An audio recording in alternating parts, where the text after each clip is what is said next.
Welcome to Study Session 11, Models for Studying Information Behavior of Users. Introduction. Having examined information user, it is very pertinent that you note that before an individual seeks information, there should be a perceived need. This is what will set information seeking in motion, which eventually may lead to the address of that need. Scholars have studied the processes that take place as an individual crosses the bridge that separates an individual who is in need of information to one who is now an information user.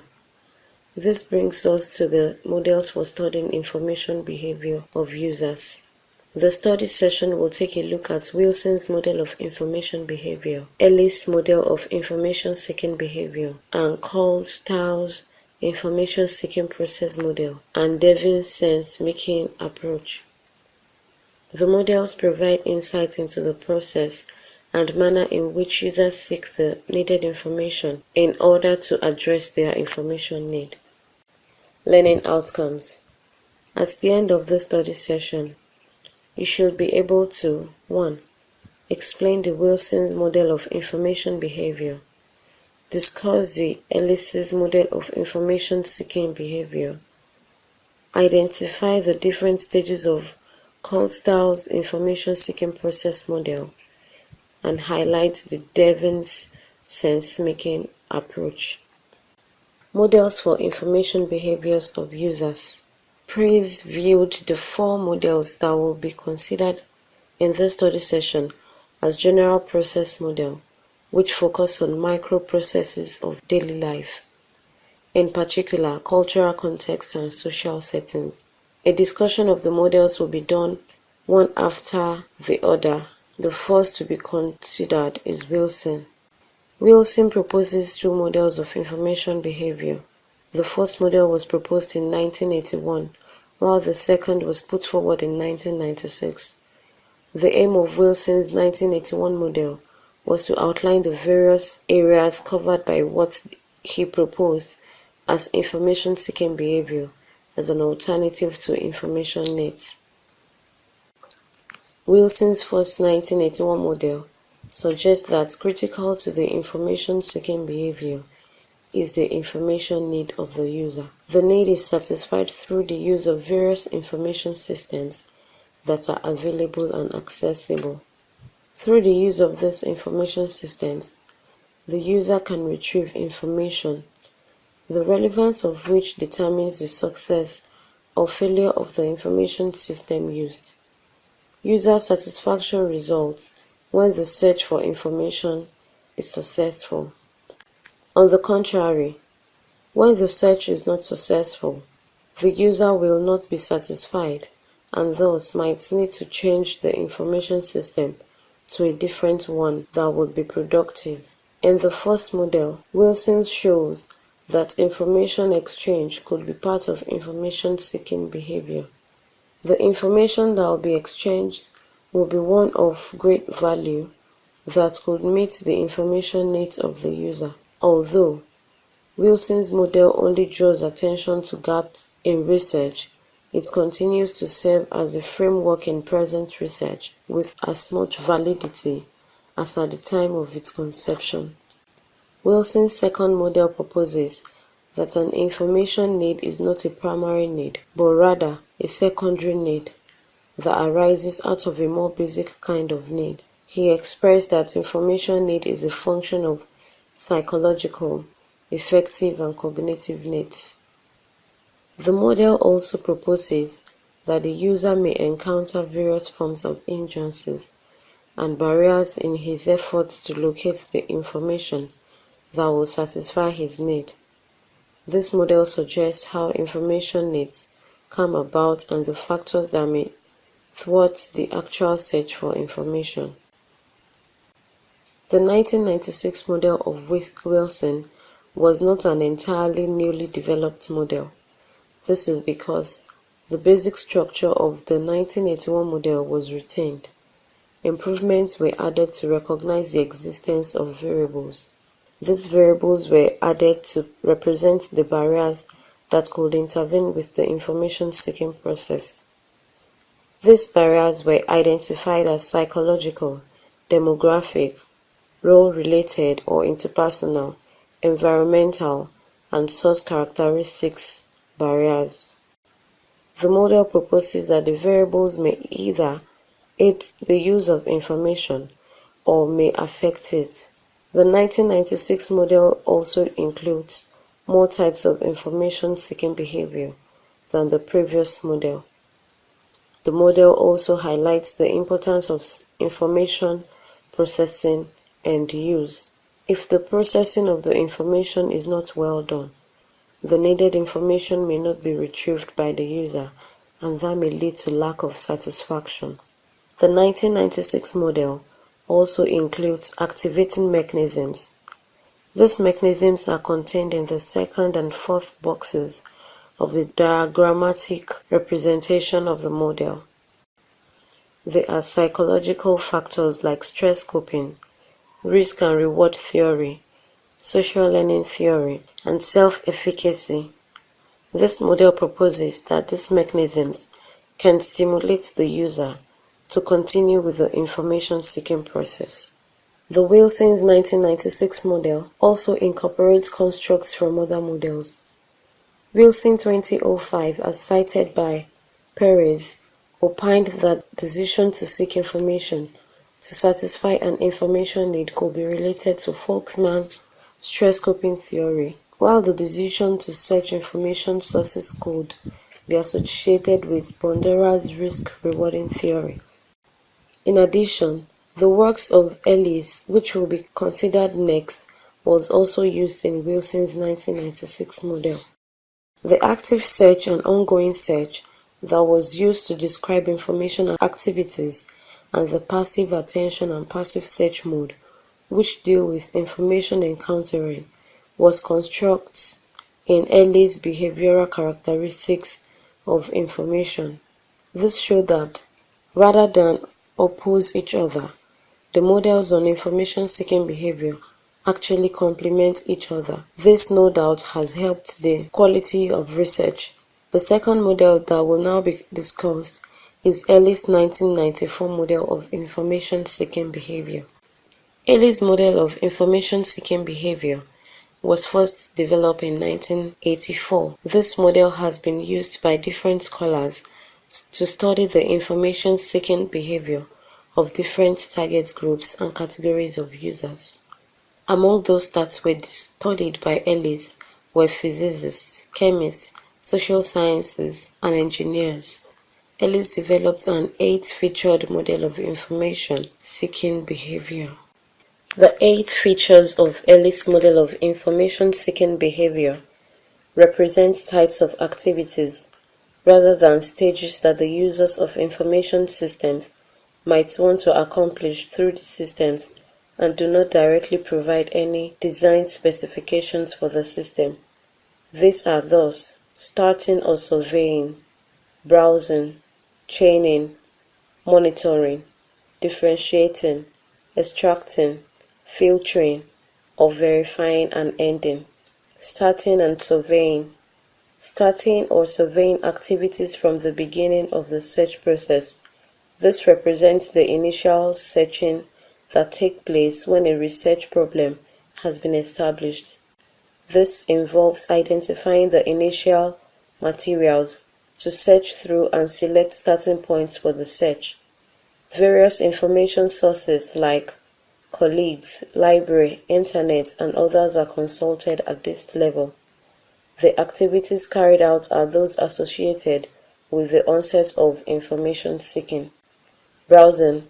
Browsing involves semi-directed searching, casually looking for information in an area of potential interest. This at times leads to serendipitous findings, a privilege of retrieving new and unplanned information.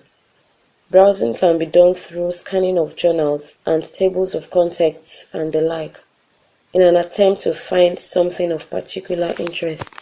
A very good example is when the internet is accessed, especially if the web browsers are used. Navigating from one website to another is quite easy. It is not unusual that in the process of surfing the web, the browser may lead to the retrieval of information that was hitherto not planned. Chaining. This is a process of following links and direction from one information resources to the others in order to meet the information needs. Chaining can be done, for instance, by a researcher who, after reading an article, decides to search for the full text of all the documents cited in the work. This could be done if an individual reads a particular textbook by a prolific author and decides to check the library's catalogue for the availability of all the books written by that author. Chaining is of two types: backward chaining, which is done when an individual checks the references cited in the work to locate what has been written about that issue. Forward chaining takes place when an individual, for example, uses the index to seek articles that have cited the work. Differentiating or distinguishing is characterized by activities in which the user rates and ranks the information sources based on the perception and the judgment of the information seeker and the relevance attached to the information. Thorough filtering of the information sources allows for the information that is really needed to be available for use. Monitoring. Monitoring is done when a thorough observation on the recent trends and developments are recorded and noted. Monitoring also requires observing the current information on different affairs of human activities. In order to do this successfully, the information seeker must be aware of the recent trends and current information. Failure to do this will lead to poor monitoring, and the information seeking process may not yield the desired and needed information that will be used to solve the research problem at hand.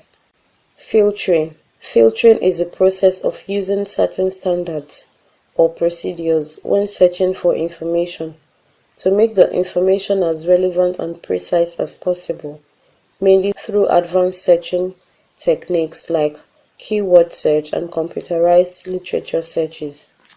Extracting. This refers to the process of specifically taking out the information that will be of valuable form to the information source. It is also being described as selectively identifying relevant materials in an information source. Before the information is taken out, the location must be known. Once the information seeker extracts the information that it needs from the source, it can be targeted at particular queries. Ending. Ending involves the assembly, collating, disseminating of the materials.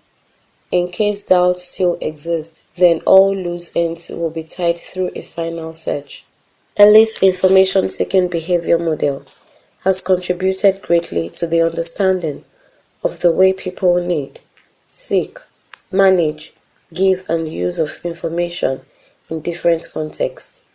The stronghold of the LIS model lies in the fact that the model is not just conceptual, but rather based on empirical studies that carried out on different groups and at different contexts. Coulthard's information seeking process model. The different stages identified in the information search process model are task initiation, topic selection, exploration, focus formulation, information collection, search closure, and starting writing. Initiation. This is a stage where a user becomes aware of an information need. Due to the fact that initiation marks the start of the information search, the information seeker may experience some feelings of uncertainty and apprehension. This is understandable because the search may be successful or not. Selection. This stage involves the identification and the selection of a general topic that will be explored in an attempt to seek the needed information. The activity done at the level will raise the optimism of the information seeker that the search has a tendency to be successful if all the right steps are taken. Exploration. At this stage, the topic that has been chosen will be examined and investigated to determine if it has the potential of providing the information that will meet the information need. Tension again will rise at this stage, as the information seeker may experience an increase in feelings of doubt, confusion, and uncertainty. Focus formulation. The information seeker at this stage develops a perspective and a sense of direction. The user formulates an area of focus that will assist in the proper structuring of the problem at hand that needs to be solved. An increase in focus also leads to increase in the confidence level, as a successful search is imminent. Collection. This is the stage where relevant and appropriate information for the focus topic is gathered. Feelings of doubt, confusion, and uncertainty reduce at this stage because the search has gotten to a stage where information on the research problem is being collected. The information seeker experiences increased users' interest and involvement. Search, closure, or presentation.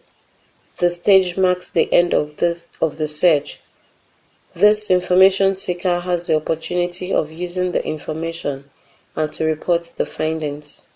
The Coulthard's information seeking process model reveals that an information seeker in the process of getting needed information experiences different feelings like uncertainty, optimism, confusion, frustration, doubt, clarity, sense of direction, confidence, satisfaction, or disappointment. This is one of the most widely studied and used theories of information science research, though the theory was not developed to be accepted as a full communication theory. It has evolved into a methodology in the mainstream of communication studies. The theory contains 4 major elements: situation, outcome, gap, and bridge. Situation. This refers to the circumstances that give rise to the need of information. This is a period in space and time that provides the situation for the information problem. For example, an undergraduate who wants to write his final project has an obvious reason to search for information. The situation in this case is the need for the undergraduate to complete his project, which is in fulfillment for the reward of the degree that will be given to him. If the situation of presenting a project before graduation does not exist, he would not have reasons to write the project. Outcome. This refers to the result of the information search, in line with the example given above of the undergraduate who wants to write his final year project. The outcome refers to the successful completion of the project. Gap. This refers to the hindrances, barriers, and problems that might constitute issues between the situation and the desired outcome. For example, the undergraduate may experience a gap that may not make it very easy for the project to be completed and for him to graduate.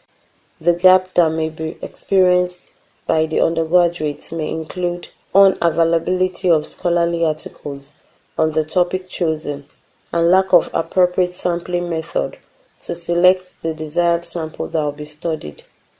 Bridge. This refers to the means by which the gap between the situation and outcome is crossed.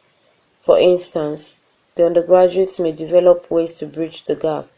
He may decide to seek the help of a professional librarian who has mastered the skills of information retrieval from various electronic databases to help retrieve more documents on the project title. He may also consult a statistician to seek help on how to develop an appropriate sampling technique for the study. Devin's sense-making approach proposes that, in an attempt to face the situation and get the desired outcome, the information seeker will need to cross the gap by bridging it with information sources and rational questions in order to make sense of them. Sense-making is the term that connotes the relevance of the information sources that are used to address the barriers that might hinder the information search process. If the information resources make sense, the information search is viewed as successful. If not, the desired outcome has not been realized and the sense-making process has to be retried. Summary for study session 11. In this study session, you have examined the 4 different models for studying information behavior of user, which are Wilson's model of information behavior, LIS model of information seeking behavior, Coulthard's information seeking process model, and Devin's sense-making approach. Wilson came up with 2 models, one in 1981 and the other 1996. LIS model is built around 8 characteristics. Coulthard's model has 6 stages, while Devin's sense-making approach emphasizes on the ways in which individuals perceive and bridge cognitive gaps in order to make personal sense of the world. End of study session 11. Thanks for listening.